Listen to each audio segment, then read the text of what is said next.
नमस्कार, आप देख रहे हैं डेली 24 भारत। मैं हूं आपके साथ स्तुति झा। बुलेटिन की शुरुआत करते हैं, लेकिन उससे पहले इस वक्त की सबसे बड़ी खबर आपको बता दें कि नीट पेपर लीक में सीबीआई ने बड़ी कार्रवाई की है।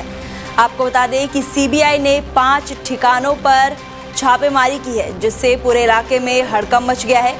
कई मोबाइल, लैपटॉप और दस्तावेज भी जब्त किए गए हैं। लीक नेटवर्क की जाँच अभी बहुत तेजी से जारी है। नीट यूजी पेपर लीक मामले की जांच में तेजी लाते हुए सीबीआई ने बीते 24 घंटे में देश भर में 5 ठिकानों पर छापेमारी की है। जांच एजेंसी ने इन छापों के दौरान कई महत्वपूर्ण दस्तावेज, मोबाइल फोन और लैपटॉप जब्त किए हैं। माना जा रहा है कि ये डिजिटल और कागजी सबूत पेपर लीक नेटवर्क और इसके पीछे सक्रिय साजिशकर्ताओं तक पहुंचने में अहम भूमिका निभा सकते हैं। सूत्रों के मुताबिक सीबीआई की टीमें लगातार संदिग्धों की गतिविधियों और उनके डिजिटल डेटा की जांच कर रही है, ताकि ये पता लगाया जा सके कि लीक का पूरा नेटवर्क कैसे काम कर रहा था और इसमें किन किन लोगों की भूमिका रही।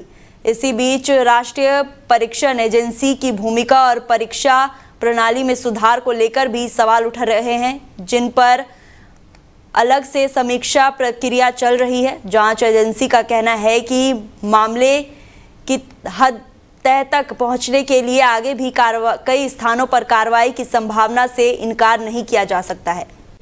तो वहीं संसद की स्थायी समिति शिक्षा, महिला, बाल, युवा और खेल ने नीट यूजी पेपर लीक मामले और राष्ट्रीय परीक्षण एजेंसी में सुधारों की समीक्षा के लिए 21 मई को महत्वपूर्ण बैठक बुलाई है। इस बैठक में एनटीए के चेयरमैन प्रदीप कुमार जोशी और उच्च शिक्षा सचिव सहित शिक्षा मंत्रालय के शीर्ष अधिकारी दोपहर 1 बजे उपस्थित होंगे। समिति परीक्षा में कथित गड़बड़ियों और पेपर लीक के कारणों पर विस्तृत रिपोर्ट मांगेंगी। बैठक में एनटीए के कामकाज को मजबूत करने के लिए बनी के राधाकृष्णन समिति की सिफारिशों को लागू करने की स्थिति की भी समीक्षा की जाएगी। साथ ही सीबीआई द्वारा की जा रही जांच और मुख्य साजिशकर्ताओं की गिरफ्तारी पर ताज़ा अपडेट भी पेश किया जाएगा। इसी बीच पेपर लीक की पुष्टि के बाद शिक्षा मंत्रालय ने 21 जून को नीट यूजी की पुनः परीक्षा आयोजित करने का निर्णय लिया है। इस पूरे मामले को परीक्षा प्रणाली में पारदर्शिता और सुधार की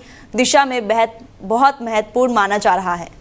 तो वहीं ईरान के तेल निर्यात से जुड़ी पाबंदियों में राहत देने की दिशा में अमेरिका की ओर से बड़ा संकेत सामने आया है। रिपोर्ट के मुताबिक अमेरिकी वित्त विभाग के तहत आने वाली ओएफएसी की कुछ पाबंदियों को अस्थायी रूप से सस्पेंड करने का प्रस्ताव विचाराधीन है। सूत्रों के अनुसार इस कदम का उद्देश्य वैश्विक ऊर्जा बाजार में स्थिरता बनाए रखना और तेल आपूर्ति को लेकर बढ़ते दबाव को कम करना बताया जा रहा है। यदि ये प्रस्ताव लागू होता है तो ईरान के कच्चे तेल निर्यात को आंशिक राहत मिल सकती है, जिससे अंतर्राष्ट्रीय बाजार में सप्लाई पर असर पड़ सकता है। विशेषज्ञों का मानना है कि लंबे समय से पाबंदियों के कारण ईरान का तेल निर्यात सीमित रहा है, लेकिन नई संभावित छूट से वैश्विक तेल कीमतों में कुछ नरमी देखने को मिल सकती है। हालांकि इस फैसले पर अंतिम निर्णय अमेरिकी प्रशासन की समीक्षा और राजनीतिक सहमति के बाद ही लिया जाएगा। फिलहाल इस प्रस्ताव को लेकर अंतर्राष्ट्रीय स्तर पर चर्चा तेज हो गई है।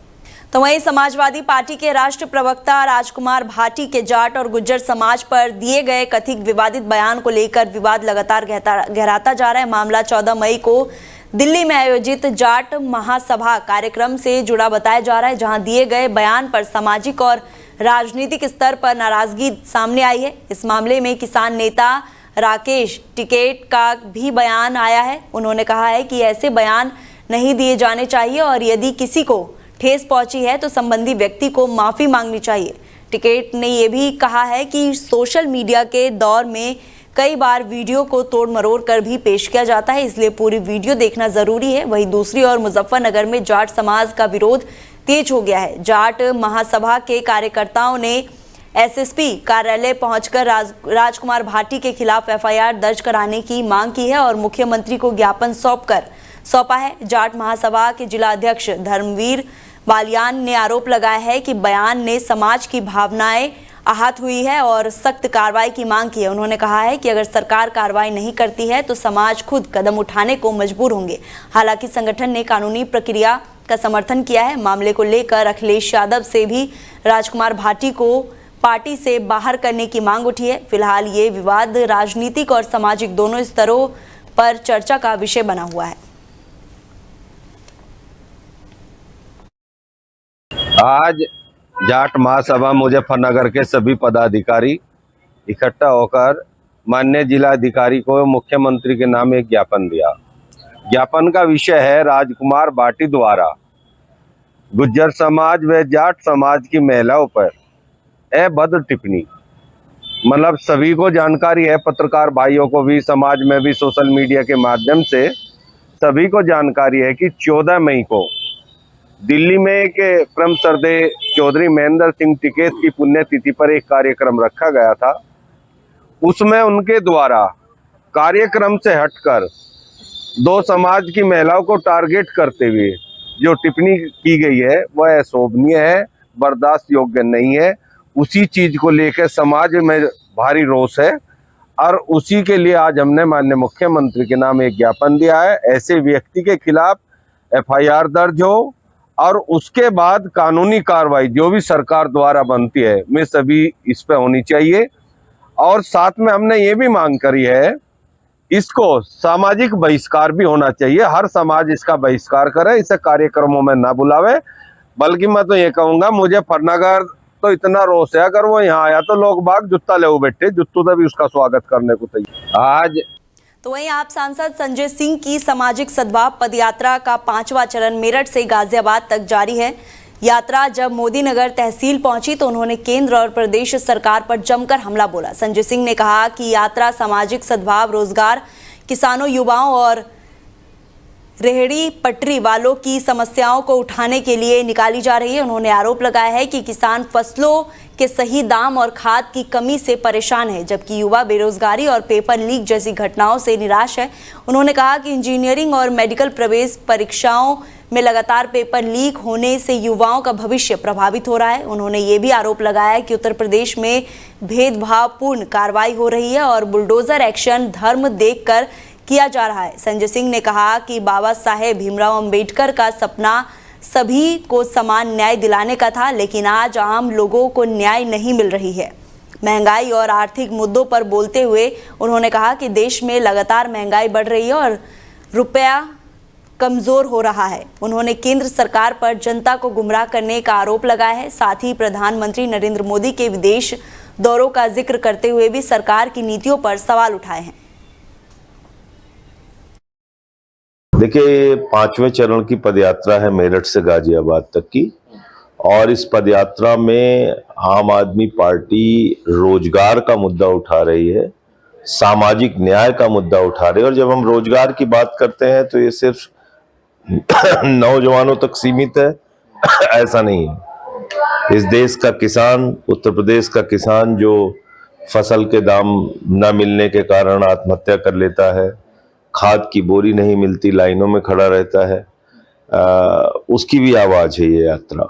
ये यात्रा उन रेहड़ी पटरी वालों की भी आवाज है जिनकी दुकानों पर बुलडोजर चला दिया जाता है, या फिर वो आशा बहुएं, शिक्षा मित्र, रोजगार सेवक जिनको अब तक नियमित नहीं किया गया है।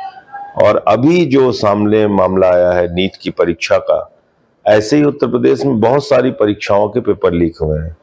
तो नौजवान सरकारी नौकरियों की परीक्षा पेपर लीक से भी परेशान है, और साथ ही साथ इंजीनियरिंग, मेडिकल के लिए जो एंट्रेंस होता है उसमें पेपर लीक से परेशान है। तो इसके अलावा जो हम बात कर रहे हैं सामाजिक न्याय की, उसमें जाति धर्म के नाम पे उत्तर प्रदेश में जो भेदभाव होता है और उसके आधार पर लोगों के साथ न्याय किया जाता है, हम उसके खिलाफ है। हम चाहते हैं बाबा साहब ने जो संविधान लिखा है भारत का, उसमें सबको सम्मान के साथ जिंदगी जीने की गारंटी दी है, वो गारंटी कायम रहनी चाहिए। सर, आप रोजगार और न्याय यात्रा की मांग कर रहे हैं, पर बेरोजगारों को CGI जो है वो कॉकरोच बता रहे हैं, न्याय दिलाने वाले वकीलों के ऊपर बुलडोजर चलाए जा रहे हैं, लाठियां बरसाई जा रही हैं। वहीं बुलंदशहर के सिकंदराबाद नगर पालिका चेयरमैन डॉक्टर प्रदीप दीक्षित के एक विवादित बयान को लेकर राजनीति हलकों में चर्चा तेज हो गई। उन्होंने सायोनी घोष के खिलाफ कथित तौर पर सिर काटकर लाने पर 1 करोड़ रुपए का इनाम देने की बात कही है, जिसके बाद मामला सुर्खियों में आ गया है। बताया जा रहा है कि ये बयान सोशल मीडिया पर शिवलिंग से जुड़ी एक विवादित तस्वीर पोस्ट किए जाने के संदर्भ में दिया गया है। डॉक्टर दीक्षित ने दावा किया है कि धार्मिक भावनाएं आहत होने के कारण उन्होंने ये प्रतिक्रिया दी। ये मामला 31,000 किलोमीटर पदयात्रा के दौरान सिकंदराबाद में सामने आया। बयान के सामने आने के बाद सोशल मीडिया और राजनीति गलियारों में तीखी प्रतिक्रिया देखने को मिल रही है। विरोधी दलों और कई लोगों ने इस तरह की भाषा और बयानबाजी पर सवाल उठाए हैं। वहीं समर्थकों का कहना है कि धार्मिक भावनाओं के मुद्दों पर लोगों में नाराजगी है। फिलहाल मामले को लेकर प्रशासन और राजनीति दलों की नजर बनी हुई है और बयान को लेकर आगे कानूनी और राजनीतिक प्रतिक्रिया की भी संभावना जताई जा रही है। तो वहीं बुलंदशहर में युवाओं के बीच रील बनाने का बढ़ता क्रेज अब पुलिस थानों तक पहुंच गया है। मामला कोतवाली सियाना का है, जहां एक युवक ने कथित तौर पर थाने के अंदर गुंडाई वाले गाने पर रील बनाकर सोशल मीडिया पर वायरल कर दी। वायरल वीडियो में युवक पुलिस थाने के परिसर में के भीतर फिल्मी अंदाज में रील बनाता नजर आ रहा है। वीडियो सामने आने के बाद थाने की सुरक्षा व्यवस्था और पुलिस के खौफ को लेकर सवाल उठने लगे। लोगों का कहना है कि इस तरह की घटनाएं कानून व्यवस्था की छवि को प्रभावित करती है। सोशल मीडिया पर वीडियो वायरल होने के बाद पुलिस महकमे में भी हलचल मच गई है। मामले को गंभीरता से लेते हुए पुलिस वीडियो की जांच कर रही है और ये पता लगाने की कोशिश कर रही है कि युवक थाने के अंदर कैसे पहुंचा और किस परिस्थिति में वीडियो बनाया। हाल के समय में सोशल मीडिया पर वायरल होने के लिए युवाओं द्वारा सार्वजनिक और संवेदनशील जगहों पर रील बनाने के कई मामले सामने आए हैं। पुलिस अब ऐसे मामलों पर सख्ती बरतने की तैयारी कर रही है। तो वहीं ग्रेटर नोएडा के जलपुरा गांव में एक विवाहित की संदिग्ध परिस्थितियों में मौत का मामला सामने आया है। घटना हाई टेक 3 थाना क्षेत्र की है। पुलिस ने शव को कब्जे में लेकर पोस्टमार्टम के लिए भेज दिया है और मामले की जांच शुरू कर दी है। मृतका की पहचान दीपिका के रूप में हुई, जिसकी करीब 1.5 साल पहले जलपुरा गांव में शादी हुई थी। परिजनों का आरोप है कि शादी में फॉर्च्यूनर गाड़ी समेत लगभग 1 करोड़ रुपए खर्च किए गए थे, लेकिन इसके बावजूद ससुराल पक्ष लगातार दहेज की मांग कर रहा था। परिवार का कहना है कि शादी के कुछ समय बाद से ही दीपिका को प्रताड़ित किया जा रहा था। परिजनों ने आरोप लगाया कि दीपिका के शरीर पर गंभीर चोट के निशान मिले और उसकी हत्या दहेज की मांग को लेकर की गई। घटना के बाद परिवार में शोक और गुस्से का माहौल है। पुलिस अधिकारियों के अनुसार पोस्टमार्टम रिपोर्ट आने के बाद मौत के कारणों का स्पष्ट पता चल सकेगा। मामले में सभी पहलुओं की जांच की जा रही है और आरोपों के आधार पर आगे कानूनी कार्रवाई की जाएगी।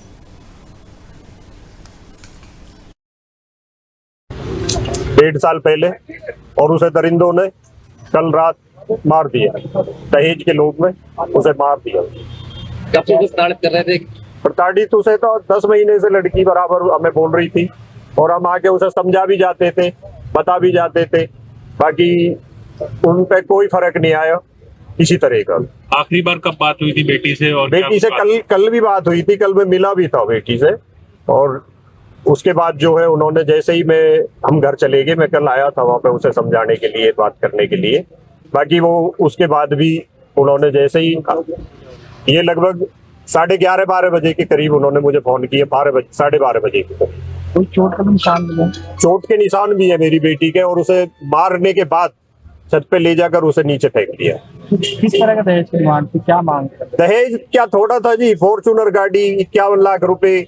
हालांकि मैंने दिया भी बहुत था, देने की कोई ऐसी नहीं थी, जितनी मेरी औकात थी वो दिया भी था मैंने।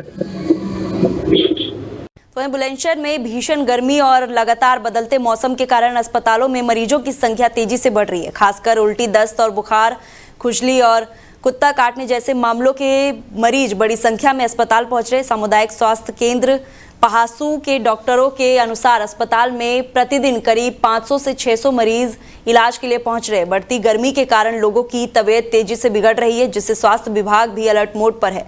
सुनील कुमार दोहरे ने बताया है कि जनपद से भी सीएचसी प्रभारियों को निर्देश दिए गए हैं कि वो अपने अपने क्षेत्रों में लोगों को बीमारियों से बचाव के प्रति जागरूक करें। उन्होंने कहा है कि अस्पताल में मरीजों के इलाज और जरूरी सुविधाओं की पूरी व्यवस्था की गई है। सीएमओ ने लोगों से अपील की है कि तापमान काफी अधिक है, इसलिए बहुत जरूरी होने पर ही घर से बाहर निकले। उन्होंने लोगों को पर्याप्त पानी पीने, धूप से बचने और साफ सफाई का विशेष ध्यान रखने की सलाह दी है। देखिए, जो जैसे जैसे टेम्परेचर बढ़ता चला जा रहा है, जो संक्रामक रोग हैं इनके होने की संभावना सदैव बनी रहती है। हमारी जितने भी सामुदायिक स्वास्थ्य केंद्र हैं, प्राथमिक स्वास्थ्य केंद्र हैं, वहाँ पे सब जगह रैपिड रिस्पांस टीम का गठन कर लिया गया। सभी दवाइयाँ प्रचुर मात्रा में उपलब्ध हैं, सभी की ट्रेनिंग करा दी गई है। जो रैपिड रिस्पांस टीम है वो कहीं पर भी कोई भी संक्रामक रोग की कोई भी हमें शिकायत प्राप्त होती है तो तत्काल वहाँ पे पहुँचेगी और कार्रवाई करेगी। पिछले 5 वर्ष में जहाँ जहाँ पे संक्रामक रोग फैले हैं उन सभी जगहों की हम लोगों ने लाइन लिस्ट कर ली और हेल्थ कैंप लगाने शुरू कर दिए। इसके अलावा जो हमारी जिला स्तरीय टीम है और जो हमारे जिला मलेरिया अधिकारी की टीम है वो गाँव जहाँ से भी शिकायत आती है वहाँ पे जाकर निरोधात्मक कार्रवाई होती है। अच्छा, देखा जा रहा है ग्रामीण क्षेत्रों में मच्छर का जिस तरह से प्रकोप पड़ रहा है तो मच्छरों को लेकर किस तरह से छिड़काव करा जा रहा है? देखिए, मैंने जैसा कहा कि हम लोगों ने पूरा पिछले 5 साल में जहाँ जहाँ इस तरह की बीमारियाँ फैली हैं उनको सूचीबद्ध कर लिया और हमारी टीम वहाँ पे लगातार नज़र बनाए हुए है। हेल्थ कैंप के माध्यम से हम लोग अब लोगों को जागरूक भी कर रहे हैं और जो यदि कोई बीमार होता है तो उसको तत्काल हम दवाई देते हैं। देखिए, जो जैसे जैसे थाना भवन नगर पंचायत में उस समय हड़कंप मच गया जब नगर पंचायत अध्यक्षा मुशियादा ने कार्यालय का औचक निरीक्षण किया। निरीक्षण के दौरान उन्होंने प्रधानमंत्री नरेंद्र मोदी के डीजल बचाओ और ऊर्जा संरक्षण अभियान का हवाला देते हुए नगर पंचायत में बेवजह चल रहे जनरेटर और अतिरिक्त एसी पर नाराजगी जताई। अध्यक्षा ने लिपिक संजय कुमार को निर्देश दिए कि सबसे पहले इन्वर्टर और बैटरी पावर सिस्टम का इस्तेमाल किया जाए और आवश्यकता पड़ने पर ही जनरेटर चलाया जाए। उन्होंने कहा कि इससे डीजल की खपत कम होगी और सरकारी खर्च में भी बचत होगी। निरीक्षण के दौरान कंप्यूटर कक्ष समेत कई विभागों का जायजा लिया गया। इसी बीच सभासद कक्ष में बीड़ी और गुटखे के निशान देखकर अध्यक्षा नाराज हो गई। उन्होंने कार्यालय परिसर में धूम्रपान और गुटखा सेवन पर सख्ती से रोक लगाने के निर्देश दिए और अतिरिक्त एसी तुरंत बंद कराने को कहा। अध्यक्षा ने कहा कि अगर नगर पंचायत कार्यालय की साफ सुथरा नहीं रहेगा तो जनता में गलत संदेश जाएगा और स्वच्छता अभियान की छवि प्रभावित होगी। वहीं जितेंद्र राणा ने बताया कि अभी तक निरीक्षण से जुड़ा कोई लिखित आदेश प्राप्त नहीं हुआ है, लेकिन निर्देश मिलने पर पूरी कार्रवाई की जाएगी। बताया जा रहा है कि निरीक्षण आलोक यादव के संभावित दौरे से पहले किया गया है। अचानक हुए निरीक्षण से कर्मचारियों में पूरे दिन हलचल और चर्चा का माहौल बना रहा। तो वहीं थाना भवन क्षेत्र में स्कूल से लौट रहे बच्चों की सुरक्षा को लेकर गंभीर लापरवाही सामने आई है। सड़क पर एक ऐसा खतरनाक दृश्य देखने को मिला जहां दर्जनों स्कूली बच्चे एक ही 3 व्हीलर में भरे हुए नजर आए, जबकि 2 बच्चे वाहन के पीछे लटक कर सफर करते दिखाई दिए। स्थानीय लोगों के अनुसार स्कूल छुट्टी के समय ये नज़ारा आम होता जा रहा है। 4 से 5 सवारियों के लिए 6 बने 3 व्हीलर में 10 से 12 तक को बैठाकर सड़क पर दौड़ाया जा रहा है। ऐसे में अचानक ब्रेक लगने या वाहन संतुलन बिगड़ने पर बड़ा हादसा हो सकता है। हाल ही में परिवहन अधिकारी रोहित राजपूत ने स्कूल वाहनों की जांच कर नियमों का उल्लंघन करने वाले वाहनों पर कार्रवाई की थी। स्कूल प्रबंधन को चेतावनी दी गई थी कि इसके बावजूद ओवरलोड वाहन का संचालन लगातार जारी है। स्थानीय लोगों ने सवाल उठाया है कि जब छोटे छोटे ट्रैफिक नियमों पर चालान काटे जाते हैं तो बच्चों की जान जोखिम में डालने वाले इन वाहन चालकों पर सख्त कार्रवाई क्यों नहीं हो रही है। लोगों का कहना है कि पुलिस और परिवहन विभाग को स्कूल समय पर विशेष अभियान चलाकर ऐसे वाहनों पर तुरंत कार्रवाई करनी चाहिए। क्षेत्रवासियों ने प्रशासन से मांग की है कि बच्चों की सुरक्षा को प्राथमिकता देते हुए नियमों का सख्ती से पालन किया जाए ताकि किसी बड़े हादसे से पहले व्यवस्था सुधार सके। तो वहीं बुलंदशहर में पेट्रोल, डीजल और रसोई गैस की बढ़ती कीमतों के विरोध में कांग्रेस कार्यकर्ताओं ने जोरदार प्रदर्शन किया। उन सड़कों पर कार्यकर्ता काला आम चौराहे से कलेक्ट्रेट तक पैदल मार्च करते हुए पहुंचे और राज्यपाल के नाम ज्ञापन सौंपा। प्रदर्शन के दौरान कार्यकर्ताओं ने हाथों में गैस सिलेंडर लेकर केंद्र सरकार के खिलाफ नारेबाजी की। जिलाध्यक्ष ने कहा कि पेट्रोल, डीजल और रसोई गैस की लगातार बढ़ती कीमतों ने आम जनता, किसानों, मजदूरों और मध्य वर्ग की आर्थिक स्थिति को प्रभावित किया है। उन्होंने आरोप लगाया है कि महंगाई ने लोगों का जीवन मुश्किल बना दिया है। पूर्व जिलाध्यक्ष सुषमा गांधी, प्रशांत वाल्मीकि, मनीष चतुर्वेदी और डॉक्टर इरफान ने कहा कि ईंधन की बढ़ने से परिवहन लागत बढ़ गई है, जिससे रोजमर्रा की वस्तुएं महंगी हो गई है। वहीं रसोई गैस की कीमतों ने घरेलू बजट में पर अतिरिक्त बोझ डाला है।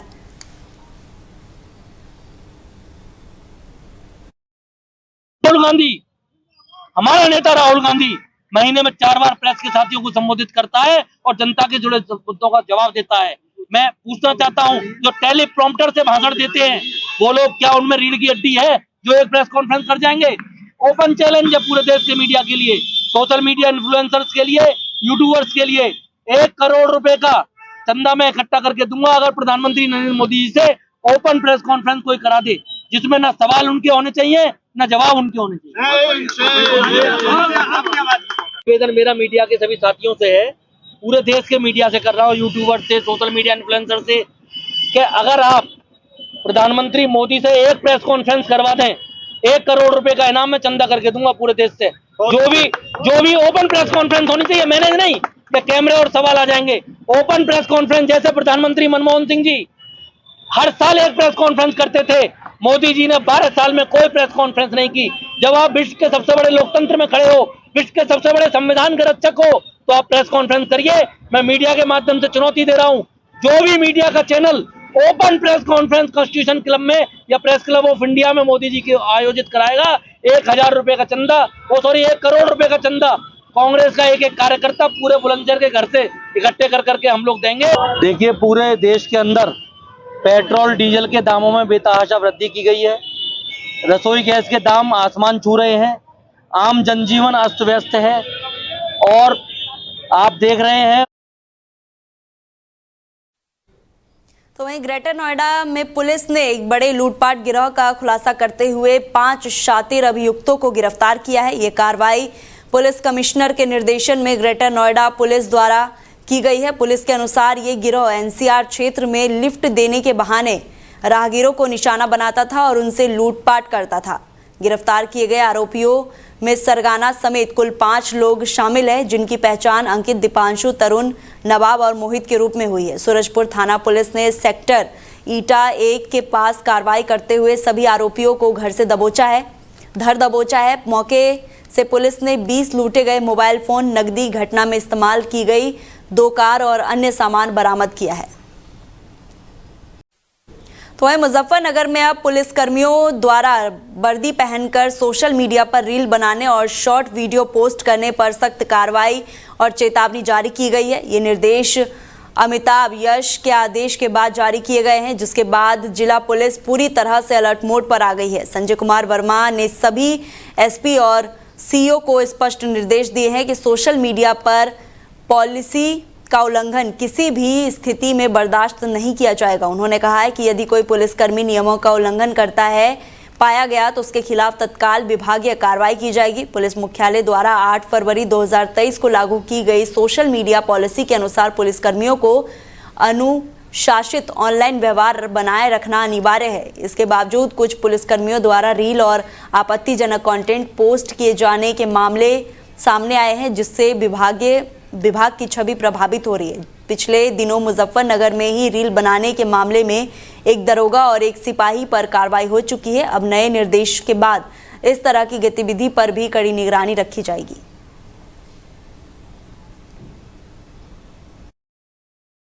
देखिए, जनपद मुजफ्फरनगर को भी जैसा कि पूरे उत्तर प्रदेश में निर्देश दिया है, डीजी एलओ सर का निर्देश आया हुआ है और इस क्रम में जो है हमारे जनपद में पूरे सभी थानों पर और पूरे जनपद में इसको निर्देश जारी किए जा चुके हैं। साथ ही साथ इसमें सबका कंप्लायंस भी किया जा रहा है, स्ट्रिक्टली फॉलो कराया जा रहा है और जो भी व्यक्ति इसमें लापरवाही करेगा, जो भी हमारा पुलिसकर्मी है, उसमें उसके खिलाफ कठोर दंडात्मक कार्रवाई की जाएगी। अभी एक सूचना खतौली थाने से आई थी, जिसमें एक सिपाही के खिलाफ निलंबन की कार्रवाई भी की गई है और इस संबंध में दोबारा जो है सभी सीओज को, सभी एसपीज को मेरे द्वारा भी और मीटिंग करके बता दिया गया है तथा वायरलेस सेट से भी बता दिया गया है और डाउन द लाइन सभी को मैसेज चला गया है और निश्चित तौर से एक अनुशासन बनाए रखने में आवश्यकता इसकी है और इस परिदृश्य में पूरे तेवर के साथ मैसेज पूरे जनपद में। तो नोएडा के सेक्टर 63 क्षेत्र में 21 वर्षीय युवक की चाकू से गोदकर हत्या का मामला सामने आया है। मृतक की पहचान दीपक के रूप में हुई है, जो चोटपुर कॉलोनी का रहने वाला था। जानकारी के अनुसार आपसी झगड़े के बाद दीपक को उसके ही दोस्तों ने शाम करीब 5:30 बजे घर बुलाकर उसे अपने साथ ले गए और उसके बाद शाम लगभग 6 बजे उसे चाकू से मारे जाने की सूचना परिजनों को मिली। परिजन गंभीर रूप से घायल दीपक को तुरंत नजदीकी अस्पताल लेकर पहुंचे, जहां इलाज के दौरान देर रात उसकी मौत हो गई। घटना के बाद आरोपी मौके से फरार हो गए। इस वारदात से इलाके में सनसनी फैल गई है। पुलिस ने मामले की जांच शुरू कर दी है और आरोपियों की तलाश जारी है। तो कैराना स्थित नगर पालिका परिषद में उत्तर प्रदेश सरकार द्वारा नामित सभासदों का शपथ ग्रहण समारोह भव्य और गरिमाई वातावरण में आयोजित किया गया। कार्यक्रम में क्षेत्र के जनप्रतिनिधियों, गणमान्य नागरिकों और भारतीय जनता पार्टी के कार्यकर्ताओं की बड़ी संख्या में उपस्थिति रही। इस अवसर पर पूर्व कैबिनेट मंत्री सुरेश राणा मुख्य अतिथि के रूप में मौजूद रहे, जबकि विशिष्ट अतिथि के रूप में रमेश गौड़ कश्यप उपस्थित रहे। कार्यक्रम की अध्यक्षता रामजी लाल कश्यप ने की। समारोह 8 मई को Amba marriage home Shamli road Kairana में आयोजित किया गया, जहां नवनियुक्त सभासदों ने पद और गोपनीयता की शपथ ली। सभासदों ने नगर के विकास, स्वच्छता और जनहित कार्य को प्राथमिकता देने का संकल्प लिया। कार्यक्रम के दौरान क्षेत्र में उत्साह का माहौल देखने को मिला और बीजेपी कार्यकर्ताओं ने आयोजन में शामिल सभी अतिथियों और नागरिकों का आभार व्यक्त किया। तो फिलहाल बुलेटिन में इतना ही। आप देखते रहिए डेली 24 भारत। नमस्कार।